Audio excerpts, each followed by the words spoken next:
آج کا موجودہ حکومت کے حوالے سے ہے۔ موجودہ حکومت کے گزشتہ 2 سال ان کی کارکردگی کیا کچھ ڈیلیور ہوا اب تک، تبدیلی سرکار نے تبدیلی کے جو وعدے کیے تھے وہ کہاں تک پہنچے، کیا حقیقت ہے اس کی، 2 ماہ رہ گئے ہیں 2 سال ہونے میں، کیا یہ اسی سپیڈ سے چل رہا ہے یا داستان کچھ اور ہے؟ چلتے ہیں کالم کی طرف۔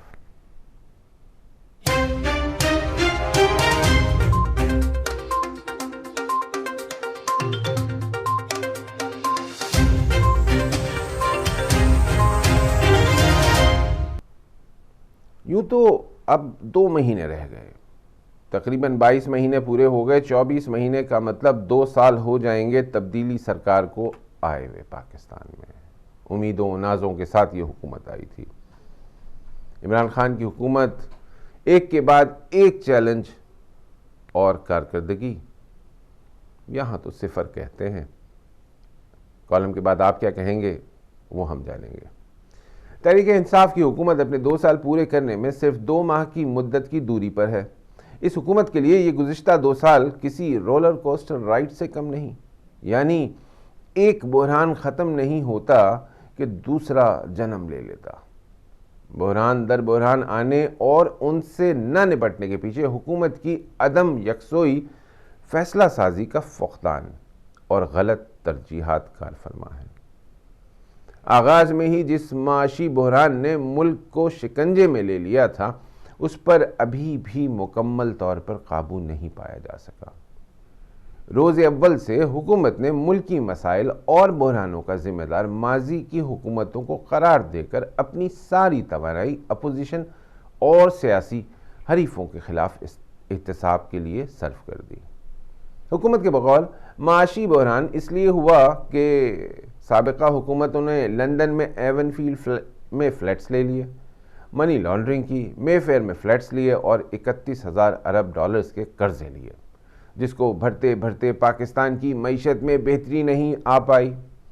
اس موقف سے حکومت کو تاحال تو کچھ حاصل نہیں ہو سکا، الٹا حکومتی کیمپ سے سامنے آنے والی کرپشن اور بدعنوانیوں کی داستانوں نے نہ صرف حکومتی بیانیے کو کمزور کر دیا بلکہ حکومت پر سیاسی انتقام کے الزامات کو تقویت بھی دی ہے۔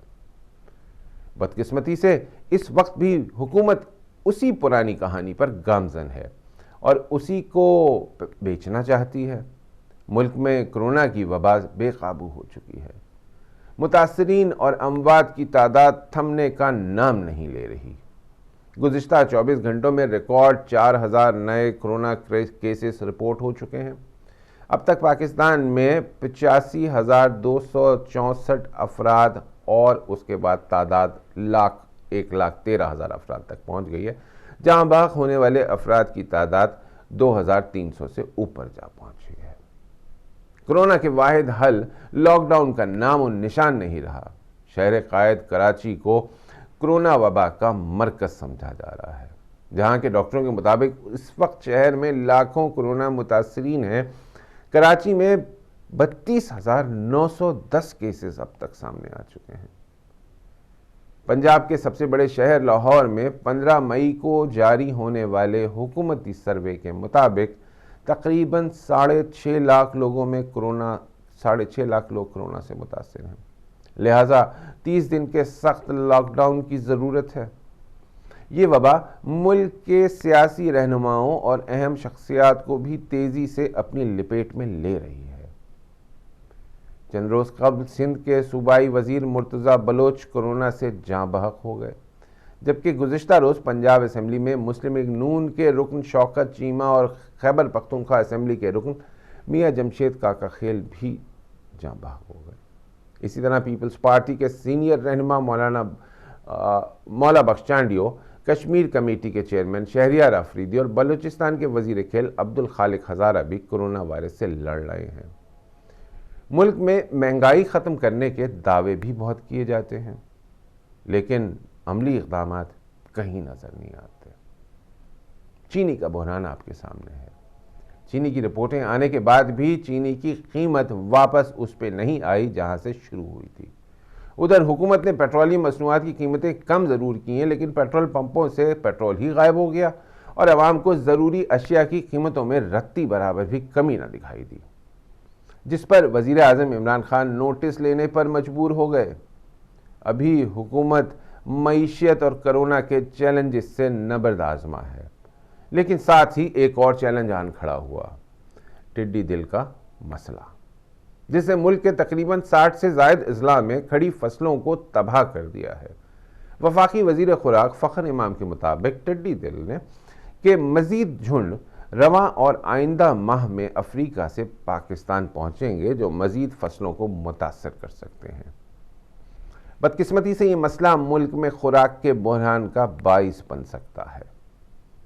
سب سے بڑی خبر جس پر سب آنکھیں لگائے بیٹھے ہیں وہ ہے شہباز شریف کی ممکنہ گرفتاری، نیب کے چھاپے، لاہور ہائی کورٹ سے ان کی ضمانت اور حکومتی وزراء اور نمائندوں کی جانب سے اپوزیشن لیڈرز سے متعلق سیاسی بیان بازی اور پوائنٹ اسکورنگ۔ 2 روز قبل نیب نے شہباز شریف کو پکڑنے کی بھرپور کوشش کی، لیکن وہ نیب کو چکمہ دینے کے بعد لاہور ہائی کورٹ میں نمودار ہوئے اور 17 جون تک کی عبوری ضمانت لے لی، جس کا مطلب نیب کو اب شہباز شریف پر ہاتھ ڈالنے کے لیے مزید انتظار کرنا ہوگا، جبکہ حکومت شہباز شریف سے متعلق ان تمام معاملات کو قانون کی چارہ جوئی قرار دے رہی ہے اور قانون کا سامنا نہ کرنے پر انہیں شدید تنقید کا نشانہ بھی بنا رہی ہے۔ لیکن مسلم لیگ نون کے بقول یہ کارروائیاں چیئرمین نیب کو بلیک میل کر کے اور چینی بحران میں سامنے آنے والے حکومتی کرداروں سے توجہ ہٹانے کے لیے کی جا رہی ہیں۔ حکومت اس طرح کی کارروائیوں میں بذات خود ملوث ہے یا نہیں، یہ یقین سے نہیں کہا جا سکتا، لیکن زمینی حقائق، ماضی کے اقدامات، حکومتی وزراء، مشیروں، معاونین کے دعوے اور پیشن گوئیاں اس تاثر کو تقویت ہی دے رہے ہیں کہ حکومت ایک بار پھر اپوزیشن کے گرد گھیرا تنگ کرنا چاہتی ہے، اس لیے نیب ٹارزن بن رہا ہے۔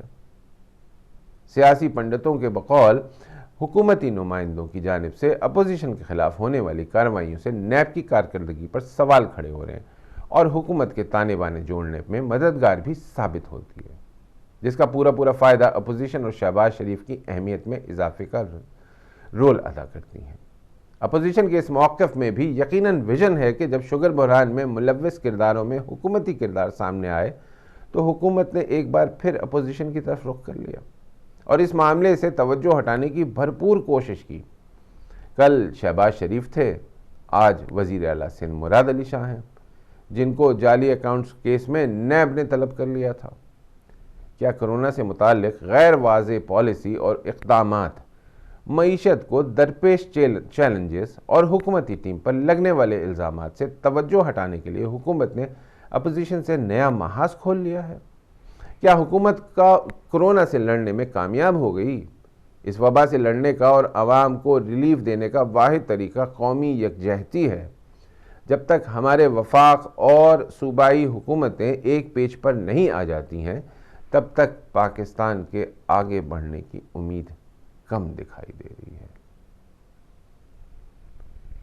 تبدیلی سرکار کے لیے اس سے اچھا بہت پیغام ملتے ہیں آج کل ان کو، ایک کے بعد ایک پیغام مل رہا ہے، لیکن یوں محسوس ہوتا ہے کہ عمران خان اور ان کی ٹیم پر کوئی اثر نہیں ہو رہا۔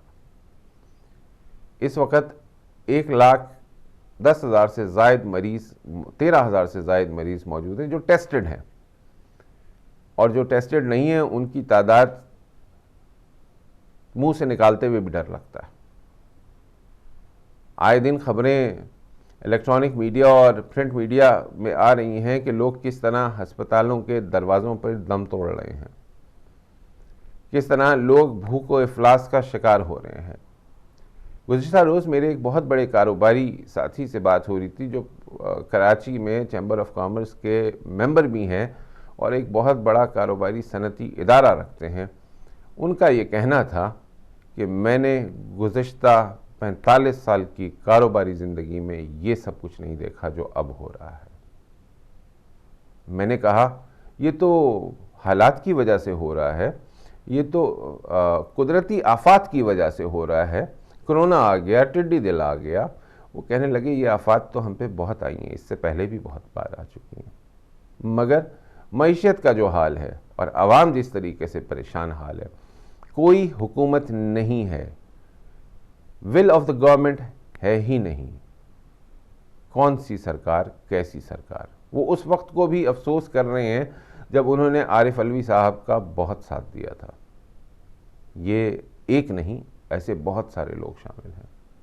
امیدوں کا مرکز تھی یہ حکومت، اور اس وقت وہ امیدیں خاک میں ملتی ہوئی نظر آ رہی ہیں۔ 22 ماہ کا عرصہ کم نہیں ہوتا، اور 22 ماہ کے عرصے میں اگر یہ سب کچھ ہوا ہے تو بہت افسوسناک ہے۔ یہاں یہ بالکل نہیں کہا جا رہا کہ آپ سے پہلے والے بہتر تھے، وہ بہتر نہیں تھے جبھی تو آپ آئے تھے، اور ان کی بات کیوں کریں جو بہتر نہیں تھے، ان پہ الزام کیوں دیں؟ وقت تو آپ کے پاس تھا، کینوس آپ کے سامنے تھا، گراؤنڈ کھلی پڑی ہوئی ہے، وکٹیں لگی ہوئی ہیں، چاہے بالنگ کریں چاہے بیٹنگ کریں، جیسے چاہے فیلڈ لگائیں، آپ تو کہیں بھی کامیاب نظر نہیں آ رہے۔ الزامات کے حوالے سے کمپیریزن کریں گے تو بہت سارے الزامات جو ہیں وہ آپ ثابت کر لیں گے، ہم نے تو وہ کمپیریزن کی بات ہی نہیں کی تھی، ہم نے تو سب کچھ آپ کو دے دیا تھا، اور اس مرتبہ تو امپائر بھی آپ کا اپنا تھا۔ ناظرین، بریک لیتے ہیں، بریک کے بعد واپس آتے ہیں اور پھر آپ سے بات کرتے ہیں کہ آپ تبدیلی سرکار کی تبدیلی کو کیسا دیکھ رہے ہیں۔ آج کا ٹاپک یہی ہے، یا یوں رکھ لیتے ہیں، تبدیلی سرکار اور ہم۔ ملتے ہیں بریک کے بعد۔